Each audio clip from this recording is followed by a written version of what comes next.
Live at the Villa Rosa Kempinski. What a show we have lined up for you. Thanks for joining us tonight. We have two young, smart, brilliant Kenyans, the people that I talk about when I say the future of Kenya. On my far right, he is the 38-year-old Kibra, born and bred, and now the sitting member of parliament for Kibra, Kenneth Okoth, is in the house. I tell you, his constituency was ranked number one across the country in terms of CDF usage. This man, I tell you, he has his heart in the right place. And he was at the National Assembly when they were whistling. We'll ask him if he's a whistler. The man in the middle, he's vying, he's done with politicking or analyzing.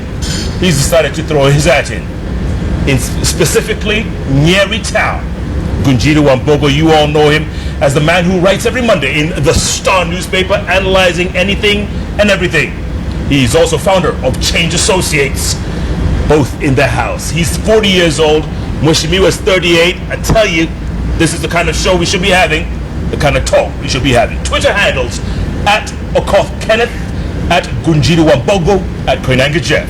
Let's use the hashtag politics 101 and let's kick it off. Gentlemen, good to see you. Good to see you, Jeff. Mweshimiwa, look at this man. He comes here without a tie, and his excuse is rich Kikuyus do what? Well, let's just let it pass. Looking good, gentlemen. Good to see you. First things first. Mweshimiwa, ODM Nairobi youth leader, yes, Stephen Mukabana, gunned down in the streets of Nairobi. Did you know him? Yes, I've met him a couple of times, and it's a big loss. So condolences to his family and relatives, but also to the ODM fraternity, young people who were rallying around him. He wanted to run for MP in Embakasi. Yeah. So had he declared? It's a loss. Yes, he had declared, right? He had declared, and we want more young people to get involved in the leadership of the country, and I hope the police will investigate and clarify for us. Indeed. Because it's very suspicious also the manner in which he died. So I think what we owe to him is a professional investigation. Whoever was involved to be brought to book. It will never bring him back to life, but at least it's some reassuring to see the rule of law and a serious place. So again, rest in peace, Mukabana, and the things he stood for, the values of ODM, we still keep fighting for. Absolutely. Did you know him? Briefly. I met him briefly. He's a nice chap. I couldn't remember him very well when I heard about him being killed, but then I went and looked back and I saw him, and I remembered I had met him a couple of times when I was working with these guys. My condolences to the family. And I actually do hope that they get to the bottom of this.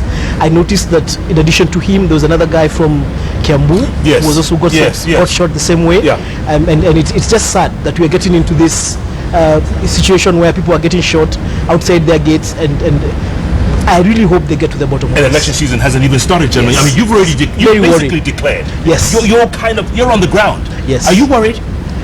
Well, I was advised by someone that immediately you say that you're interested, or immediately, where I come from, you are asked by people whether they come and tell you that they'd like you to run for office, and then you have to consult, and then you say, okay, this looks like something we can do together.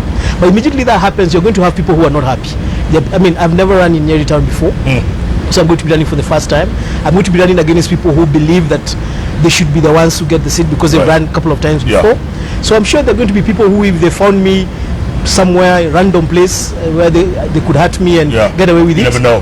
Okay, gentlemen, we'll come back to elections in a short while. We're going to be switching gears a lot in this show because so much has happened the last week. Wishing you real quick, Chase Bank. Third bank to go down in 9 months. People are suffering. Do you have an account there? I don't have an account at Chase Bank, but it's terrible because I've got friends who have accounts there, people who suddenly can't pay rent. Remember, there's a lady who threatened to commit suicide. All her savings were there. So I think it's a real violation of trust within the banking system. I think the words that the president said when he came strongly should be followed through. I actually did ask people, do you think we need emergency powers for the president when families' lives are being ruined, our economy is being put at stake? Should the president declare emergency fatwa, so to speak, just on the banking sector and deal with these people? Because we end up with corruption cases that take too long. In this country, a chicken farmer, a person who steals a chicken or steals even lotion. There was a German who stole lotion worth 700 shillings to give to his wife, and he's been jailed for 2 years. Imagine that. The people who steal billions from a bank and ruin lives of everybody. force people to lose their jobs, lose their businesses, are hiding and nothing's being held. So I think we must crack the whip on that, but it also, we must be honest and say, what was the last governor of the central bank doing with his team? Yeah. So we must hold them accountable and let no one protect him. Because for that mess to have happened, for someone to lend themselves 7.9 billion as MP for Kibra, 7.9 billion, 8 billion, if you gave that to me today, we would build housing units, each 500,000 shillings, build quality, modern, decent housing units. As per our constitution, it says everyone has a right to housing of a decent standard. We would build 16,000 housing units. That is enough to eradicate the slum of Kibra. The whole slum? Book of history. Everything? Yeah. 16,000 houses times 500,000 times 500,000 is 8 billion. 16,000 families times 4 is 320,000 people. The population of all of Kibra is 400,000 people. You take out the people of the slum, you've changed their lives. 8 billion. So it's not just money out of nowhere. It's lives ruined, and that person must be held accountable, and the bank too. So I want to also say the silver lining, the good thing out of this is it seems the current central bank we have, Opus Dei, whatever, we must give him credit. He doesn't want to joke around. He's serious, and people are asking irrelevant questions at his confirmation hearing in Parliament about his marital status. He has shown he can perform like a serious person who cares about the interests of Kenya, regardless of how many wives he doesn't have, how many children he doesn't have. He has shown he can handle responsibility. And when people ask him about family, they were saying, are you responsible if you can't take care of a family? He has shown he's responsible enough, and kudos to that governor, and what a shame on the last governor under whose leadership they brought, these 3 banks going down. Banks in it's 9 not months. one, it's 3, so there's collusion. And there could be more, by the way. Yes. And I think for me the saddest thing is a friend of mine who banks there wrote a very sad post, and he said he was looking at his children and he was just trying to figure out, he's worked so hard, he saved money, he's put it in the bank, and then he wakes up one day, he can't pay school fees, he doesn't know how he's going to pay rent, he doesn't know how he's going to put food on the table. And I think for me, I really, really want to believe what the president said, that everybody's going to get their money back. I know this is a moment that is very, I can't imagine. I also don't bank at Chase Bank, but I'm trying to imagine if I woke up and the bank where I put my little money was shut down. And I know also a lot of people have stopped taking money to the bank. Now you're there, you're just taking enough money to just cover whatever you need to cover in the bank. I think there's been a certain amount of delegitimizing of the banking industry that it's going to need to get sorted out. I really pray that Chase Bank is going to get bought off so that the structures and the money and the accounts can be sorted out and people can get their money back. But I think also this is a sign of the turning over of our financial industry. It's also a sign that we don't have sacred cows, because I'm trying to imagine how many people got compromised for Chase Bank to continue operating the way it has been operating for the amount of time. And Imperial Bank and Imperial Bank and Dubai Bank. So this is the time we're actually starting to see, and I know a lot of people, especially from this side of the political divide, do not believe that the war against corruption is for real, but this is actually one of the signs that it is for real. You guys are very active on social media, both of you. The governor, and a great guy, by the way, he's done an amazing job, but he was kind of alluding to Kenyans on Twitter, or KOT, to blame for the rush or the run. They call it the run on the bank. Run on the bank, right? He was kind of blaming KOT, and you can't stop a movement like that, can you? No, you can't. Kenyans on Twitter deserve a national medal at Jamhuri Day, because you know what this is going to do. We're going to see the rot. The banks that can't stand will be flushed out very soon, and it's a favor, because in the old days, who would you rely on? You talk about the chain of people compromised. We have to ask ourselves, where are the business writers and the business editors in our TV stations, in our radio stations, and in our print papers, in the mainstream? This story wasn't being covered in the Daily Nation or Business Daily, Standard. Their job of the business editors and journalists in Kenya has been to praise and glorify our business leaders. Yet we know, when you talk even about corruption, I'm glad you mentioned that, the public sector doesn't corrupt itself. It works in cahoots with private sector. Correct. So when we talk about a global compact against corruption, global compact on proper UN guidelines on business, it really is a question on, even the Bribery Act we are bringing a law in Parliament to debate has to be who's bribing who and who's receiving, and all must be held accountable. So I think blaming Kenya on Twitter, he's off the mark there. It's really Kenya on Twitter and Kenyans on social media and on WhatsApp and technology is where we are going if the real media and the regular media, the traditional media, doesn't modernize and catch up and professionalize. They'll be taken over by independent bloggers who have information and have no stake in the game except their integrity and to say, come arrest me and jail me for saying the truth. Did I say the truth? Chase is rotten. There is illegal loans there to their leadership. Yes.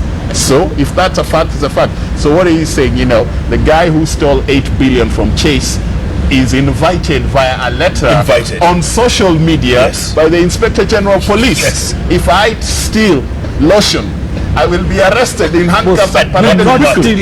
Yes, I'm just giving you an example. Absolutely. A Kenyan who stole lotion is in jail rotting for 2 years. The Kenyan who stole 8 billion is invited to come and record a statement. At your leisure. Yes, to come and, come on. There's a point that... and the Kenyans on Twitter are threatened with arrest for saying what they did, but what they wrote was factual. There's a point that the governor actually has, and this is not he's part of a generation that hasn't completely caught on to the power of social media, right? And you could tell. I mean, I'm sure where he was sitting, he was wondering, why did you guys say, I mean, really, now you guys have just caused a panic, and now that's most probably where he was coming from. And I think the lesson to him and to every other public official is that social media is not going to wait for you to catch up.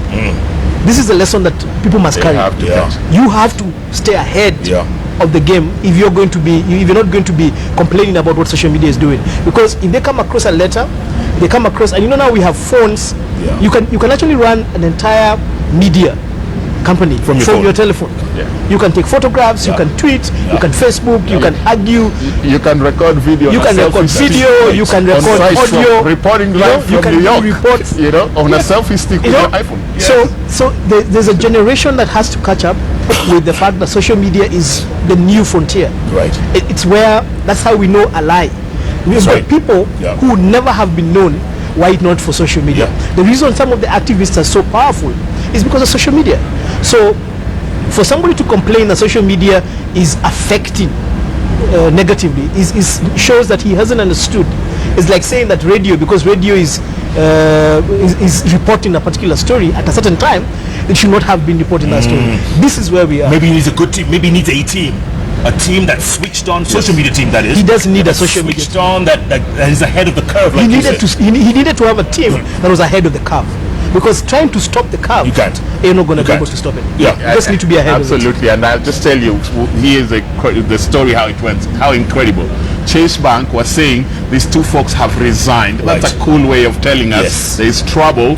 The audited reports have been revised now and qualified, and they're putting an announcement in the traditional media, paying millions of shillings to advertise in the paper in the morning. This is the advert is coming out.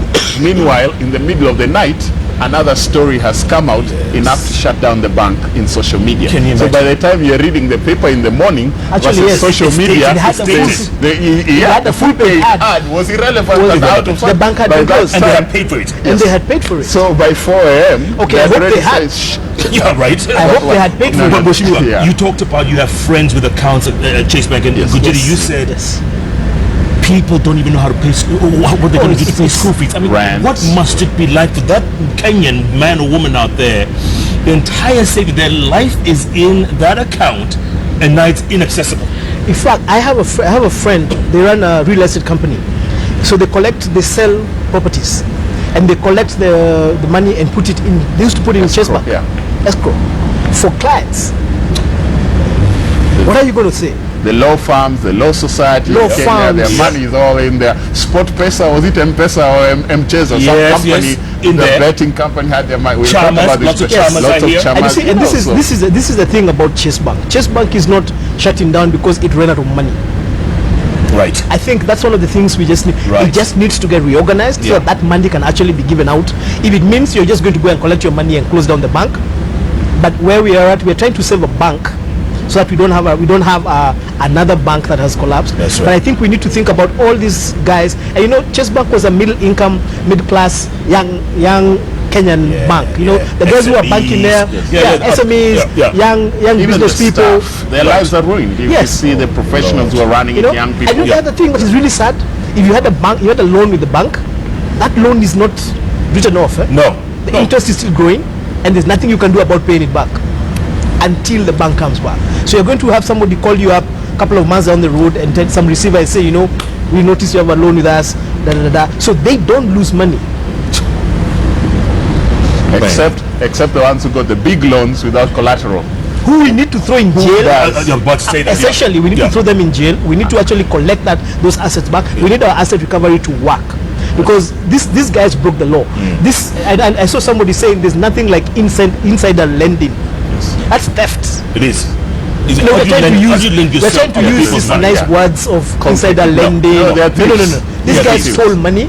They need to get arrested, and that money needs to be recovered by government or by whoever it is who's going to recover it. And people, especially, are really feeling for these guys, these young guys who've been saving up in the bank and trying to grow their business. And you wake up and you have, I can't even imagine. Going down the line, should bankers style up now? Should they be ready? Because Chase is not the last bank. I think there's going to be a couple more. Without causing panic, there will be a couple more. There's probably going to be a couple more. Let's rely on proper information. I think the central bank governor and his team have said they will find a way to engage those banks that are at risk, but are sound and are not making mistakes deliberately, and to make sure they're protected to stay on.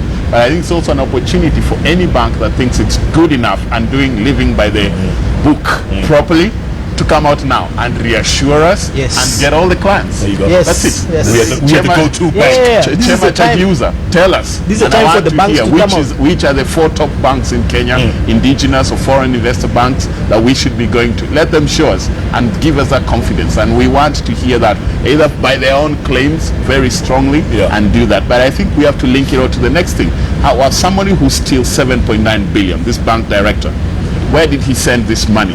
And when we talk about asset recovery, is this money, you look at the Panama Papers that just came out, how people hide their money, and all of this, our Deputy Chief Justice was implicated, cannot quite explain herself except to say what we did is legitimate. It was my husband, in the UK, it wasn't me. It was my son, this and that. British, You know what? We want there. to know, did she declare her interests? In Iceland, maybe Kenyans are not fed up and mad enough and aren't going to take it anymore. But that time is coming. You ask me how much those people feel.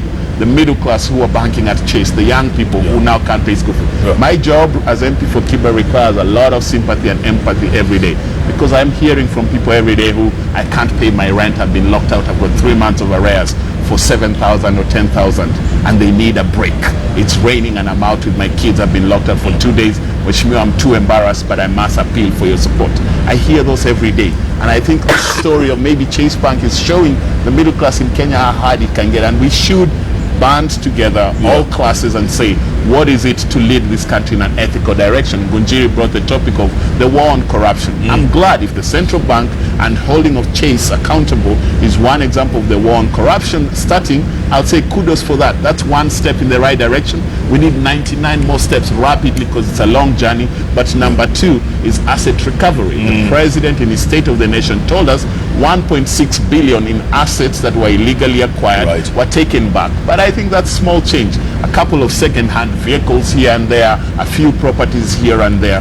The amount of money, if you look at the illicit tax flows and financial flows out of Kenya, the evasion of tax by our multinational corporations and local companies, that amount of money that's being taken, which money, if Kenya government had, would be used to enforce the right to education, right to housing, right to healthcare. We have enough money as Africans, all of Africa, not just Kenya, to take care of ourselves without ever seeking a loan from a foreign government. We say we're independent, we don't want colonial control. Well, don't worry about ICC. Our colonial control is by the Chinese who we are taking debts to, the foreigners we are constantly begging foreign aid to. The IMF is just giving us emergency loans and conditionalities. If we want to be truly independent, kulipa ushuru ni kujitegemea. All our corporations must be patriotic. Kenya tujitegemea. Number 2, corporations that don't pay their taxes, no mercy on them. Deal with them. Individuals, the same. I'm glad this parliament I serve in, we all pay our taxes. And those ones who have stolen, and freeze their when he assets. joins parliament, must pay his taxes. Did you just say when he joins? Yeah, he will join parliament. He, Ngunjiri was telling us his small money he keeps somewhere. But I've known this man. He is not a rich guy. He's a wealthy guy. Wealthy people don't need a type. Is your money in the mattress, or is that what we're gonna go to? The Bank of Mattress Socks branch. Let's check the Socks branch. Socks branch. The accountable. Gentlemen, let's take a quick break. Come back and switch gears. Yes, but asset recovery, I was saying, very key. The president said 1.6 billion has been recovered. That's a drop in the bucket. A drop in the bucket. Estimates most conservative what has been looted out of Kenya away from taxpayers' coffers. Yeah. Not even just has been evaded to be paid, is 100 billion. So 1.6 billion recovered is a step. Fine if never any other recoveries were done. But we need to engage. How much of our money is being hidden in Mauritius, is being hidden in Jersey, in Delaware, Panama. All of this money needs to come back. That is the way. Kenya, we need never to beg anyone in for money. Our kids can go to school for free. Yeah, absolutely. Everyone can Good get points. Good points. healthcare. Gentlemen, we're going to take a break. Come back. Switch gears, like I said. Let's talk about Cord. Let's start with Cord. Is cordless Mweshimiwa? Or in Discord? No way. We are united. Wait. And that's our formula. He knows the words. No, because this is the knows the narrative words. that has been Cordless, manufactured. Discord. No way. Keep tweeting. Cord, Okoth in accord. Ngunjiri Wambugu at Koinange. The hashtag Politics 101. Cord is not in Discord. We are in one accord. What happened to Weta? Weta doesn't matter anymore. You don't like Weta doesn't matter. Yes. No. Weta doesn't matter anymore. No, hii ni propaganda. Wacha kuingilia seneta wangu bwana. Kuingilia Weta. We'll be back. God is united. You don't divide and Weta rule us. doesn't matter. No way. Weta doesn't tunaweza matter. kusema wewe That's what Weta they're saying. tangulia. That's what Orengo said. That's what Gentlemen, Mudama it's getting said. smoky. It's getting smoky. We'll be back Yes. in a moment. Ati